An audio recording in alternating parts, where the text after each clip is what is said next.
பாருங்கள், இன்றைக்கி ப்ரெட்டை வச்சு தான் ஈவினிங் ஸ்நாக்ஸ் செய்ய போகிறேன். இது கடைங்களில் வாங்கிட்டு வந்த ப்ரெட்டு தான். இப்போ ஸ்கூல்லேருந்து வரும் பசங்களுக்கு இது மாதிரி வாங்கி வந்து வச்சு செஞ்சு கொடுத்தோம்னா நல்லா டேஸ்ட்டாக இருக்கும். வாங்க இது எப்படி செய்கிறதுன்னு பார்க்கலாம். இதுக்கு தேவையானது பார்த்திங்கன்னா, நான் வெங்காயம், தக்காளி, புதினா சேர்த்துருக்கேன். நீங்கள் கொத்தமல்லி கூட சேர்த்துக்கலாம். என்கிட்ட கொத்தமல்லி இல்லாததுனால நான் புதினா சேர்த்துக்கிறேன். இது வாங்க எப்படி செய்கிறதுன்னு வீடியோக்குள்ளே போய் பார்க்கலாம்.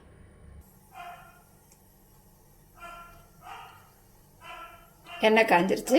ஒரு அரை ஸ்பூன் அளவு சோம்பு சேர்த்துக்கலாம்.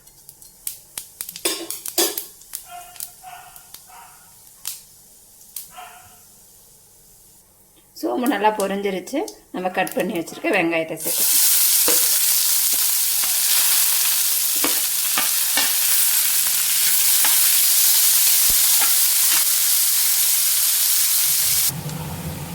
வெங்காயம் ஓரளவுக்கு வதங்கிருச்சு. ஒரு அரை ஸ்பூன் அளவு இஞ்சி பூண்டு பேஸ்ட்டு சேர்த்துக்கலாம்.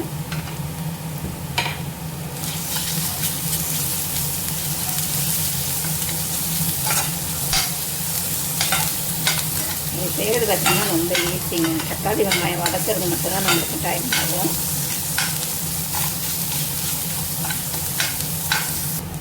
இப்போ இஞ்சி பூண்டு பச்சை வாசனை போயிடுச்சு. இப்போ நம்ம கட் பண்ணி வச்சுருக்க தக்காளியை சேர்த்துக்கலாம். கூடவே புதினா இலையும் சேர்த்துக்கலாம்.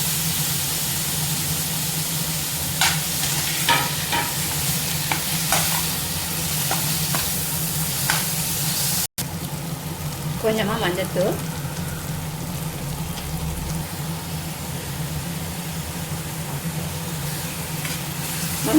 மிளகாத்தூள், மஞ்சத்தூள், சிக்கன் மசாலாத்தூள், வீட்டு குழம்பு தூள் ஒரு அரை ஸ்பூன் சேர்த்துக்கோங்க.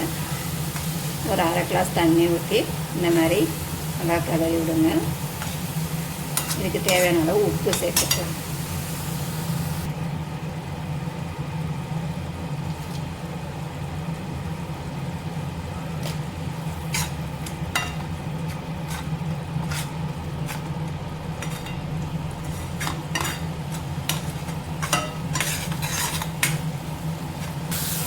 அவ்வளோதாங்க, மசாலா ரெடி ஆகிடுச்சு.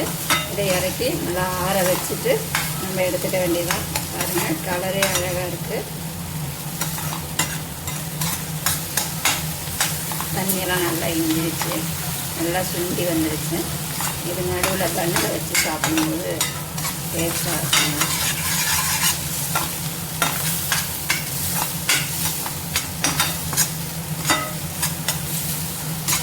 இது கூட ஒரு டீ காஃபி வச்சு சாப்பிடும்போது ரசமாக இருக்கும்.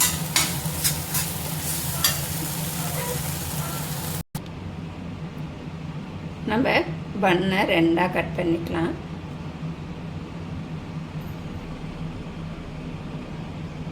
அதாங்க, இதேமாரி எல்லாத்தையும் கட் பண்ணிக்கலாம்.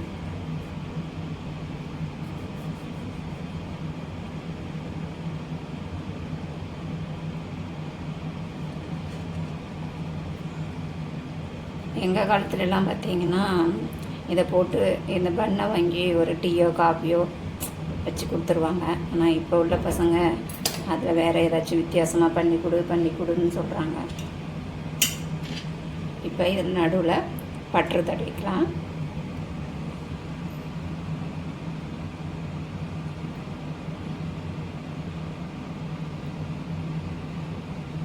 பட்டர் கொஞ்சம் ஃப்ரிட்ஜில் இருந்துச்சா அது கொஞ்சம் உருகாமல் இருக்குது. லைட்டாக உருக்கிட்டு வந்துடுறேன். பட்டர் வச்சு மேலே நம்ம செஞ்சு வச்ச மசாலாவை எங்கே பார்த்தாலும் நல்லா படுறபடி தடவி வச்சுக்கலாம். இந்த சூட்லேயே நம்மளுக்கு பட்டர் நல்லா உருகிடும். இதை அப்படியே மூடி வச்சு சாப்பிட வேண்டியதுதான். இதை நீங்கள் தோசைக்கல்லில் போட்டு எடுத்தாலும் சரி,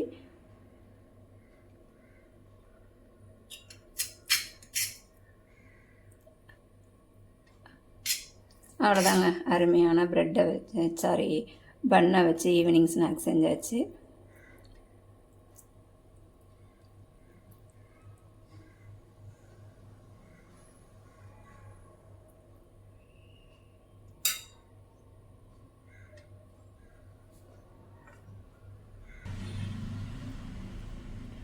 நான் 3 பன் எடுத்தேன், 3லேயும் வச்சுட்டேங்க. உள்ளே பட்டர் வச்சு நான் எல்லாம் மசாலா வச்சுருக்கேன். நீங்களும் இதேமாரி உங்கள் குழந்தைங்களுக்கு இந்த மாதிரி செஞ்சு கொடுங்க. நல்லா ஹெல்த்தியாகவும் இருக்கும், டேஸ்ட்டாகவும் இருக்கும். வீடியோ பிடிச்சிருந்தா லைக் பண்ணுங்கள், ஷேர் பண்ணுங்கள், கமெண்ட் பண்ணுங்கள். மறக்காமல் கலை கிச்சனை சப்ஸ்கிரைப் பண்ணுங்கள். பக்கத்தில் உள்ள பெல் பட்டனையும் அழுத்துங்க. அப்போ தான் நான் போடுற வீடியோ உங்களுக்கு உடனேக்கு ஒன்றா வந்து சேரும். இதை தோசைக்கல்லில் போட்டு எடுத்தாலும் சரி, கொஞ்சமாக நெய் விட்டு போட்டு எடுத்தாலும் நல்லாயிருக்கும். நான் எதுவுமே பண்ணல, இப்படியே தான் சாப்பிட போகிறோம். தேங்க்யூ.